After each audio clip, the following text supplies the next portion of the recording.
আমার জমি কি দোষে? বাচ্চা হবে, বাচ্চা হবে, ঢোপি বাচ্চা হবে। কেন বাচ্চা হবে না? ওই প্রতিদিন ভ্যানের সবজিওয়ালা আসছে, সালা 250 করে কাঁচা লঙ্কা কিনছে জানো, রুটিতে লঙ্কা, মুড়িতে লঙ্কা কচমচ করে চুপি খাচ্ছে।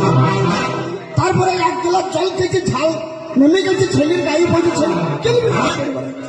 ও তার মানে লঙ্কা খেয়ে আমার ছেলের ঘর পুড়ে গেছে, নিঃস্ব তা বলতে চাইছে। পাটের শাক খেয়েছে, এরোপ্লেন থেকে পিছলে যেমন পাটের শাক খেয়েছে, ছেলের গায়ে পড়ছে, ছেলে যেমন পালিয়ে গেছে। হাতায় এমনি করে কি বাচ্চা হবে? এমনি করে বাচ্চা হয় না? শোনো শোনো আমি যে তোমাকে ভোরের বেলা ডাকলাম, ওই যে মাঘ মাসে, মাঘ ফাল্গুন মাসে আমি তোমাকে ডেকেছিলাম, তোমার মনে আছে?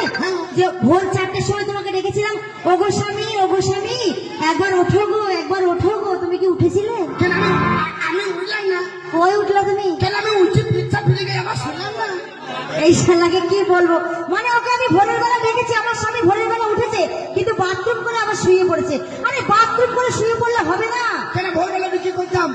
ভোরবেলায় তো কাজ তোমার সঙ্গে আমার, দুজনেরই কাজ ভোরবেলায়।